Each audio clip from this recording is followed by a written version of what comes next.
Hey everyone, welcome back to Matt's Digital Odyssey. I'm your host, Matt Marlatt, and today we're diving into something that's changed so much in the past year, AI. And more specifically, how I personally use AI for my creative work. When I first started messing around with AI, I was honestly like, is this gonna make me a robot or is it actually useful?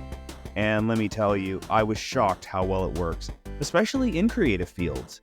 In this episode, I'll be talking about how I incorporate AI into everything from video editing to content planning, whether it's using Adobe tools like Express and Premiere Pro, or even leveraging ChatGPT for brainstorming and calendar planning. AI is changing how I create, and sometimes in ways that feel almost too good to be true. So sit back, relax, and let's dive into how this technology works so well. It almost makes me feel like I should be doing something more productive, but nah, I'll stick with the creative for now. Let's start with Adobe Express. Honestly, I didn't really want to use it at first. I was familiar with other Adobe products, and I'm not really a good graphic designer. I'm more of a that looks good enough kind of person. But as I used it and saw some of the features it had, AI, and specifically Adobe Express, has changed that for me. I can quickly create title cards that actually look good. Even though I have some design skills, I'm definitely not going to be hired as the next Picasso. Express has AI tools that make designing look like I'm a pro without actually needing to be a pro. And the AI generated images in Express, well, yeah, they still have that unmistakable AI feel. But honestly, they look decent enough that I can use them for this podcast title cards or throw them on social media without getting side-eyed. It's like AI mostly knows what I want, but it still takes a lot of refinement. And more often or not, I'll use images generated in ChatGPT and use them as the basis for ones in Adobe Express, or vice versa, and then tweak what I need to make them look more stylized. Speaking of ChatGPT, this thing has been my lifeline when it comes to my content calendar. I know a lot of content creators get stuck on the what to post dilemma, but ChatGPT helps me avoid the typical writer's block. I just tell it what I'm thinking and bam, it spits out a solid script or post idea in seconds. I don't need to stress over what to write anymore. My social media planning? Easy.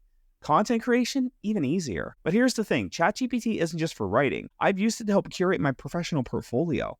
I've had a bunch of photos that I just couldn't decide between, so I uploaded them and asked ChatGPT to analyze which would work best based on professional criteria like sharpness, composition, lighting, and overall impact. It basically acted like an art director, helping me refine my selection so my final portfolio will look even more polished. Moving on to Adobe Premiere Pro, my trusty editing tool for years, and now it's like I've unlocked secret cheat codes for it or something thanks to AI. One of my favorite features is auto reframe. This little gem automatically adjusts the aspect ratio of my video. One click and it fits perfectly for most platforms like Instagram, YouTube, and TikTok. It saves so much time. I could almost start a second career as a professional napper, but trust me, I've tried. It's not viable. Then there's the audio correction feature. For years, I manually cleaned up audio with mixed results, and now with Premiere's AI, it does it all for me. It's like having a sound engineer on standby without having to hire one. And don't get me started on transcribing.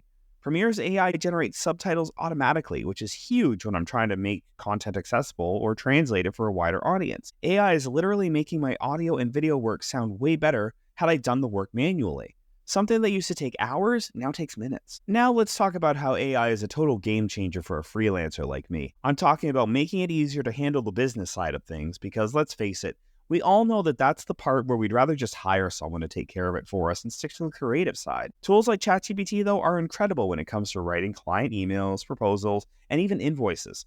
I don't use Grammarly or Hemingway, but I do just ask ChatGPT for help with the writing, and boom, done. I trust it to help me sound professional while still keeping my brand voice intact. Not to mention, ChatGPT helps me come up with ideas for pricing proposals and figuring out what I should charge for different types of projects. Because honestly, everyone has entirely different ideas of what things should cost, and this keeps things kind of balanced. On the project management side, there are AI tools inside platforms like Asana or Trello, which I don't have personal experience with yet. But from what I've read, it's like having a virtual assistant reminding you what needs to be done and when to do it. I'm still a little old school in that aspect, though. I rely on Google Calendar for reminders and events, and I use Buffer or Adobe Express for scheduling social media posts. But when researching this particular podcast, it has me curious about those tools, and I'll probably look into them after this. AI does, however, help me stay on top of client communications. I don't need to stress about writing emails or coming up with the right words.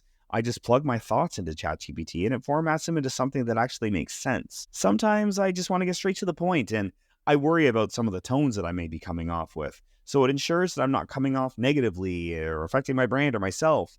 And then I just tweak it and change it how I need it to. Looking back at how AI has transformed my creative process, I'm honestly still taken aback. I mean, when I first started using these tools, I didn't expect them to integrate so seamlessly into my workflow. One of the things that stands out most is how ChatGPT helped me refine my professional portfolio. I touched on this earlier. I've always been a bit indecisive about what photos to include, sometimes second guess if a shot was good enough. But when I used ChatGPT to analyze the options based on professional standards, it was like seeing them through a fresh pair of eyes. It picked up on things I might have missed, like how photos' lighting could evoke a certain mood, or how a composition draws attention to key details. It's made my work not only easier, but better. Next, I'm going to see how it handles my videos or my voiceover work, but I expect subpar results with those types. Seriously, AI's capabilities today are almost a bit scary. I mean, when I look at things I'm able to create now, whether it's something as simple as generating images or as complex as making videos, the entire process feels like it's been flipped on its head in the best way possible. To give a bit of context, when I was creating content for the irritated film critic, it might not have seemed it,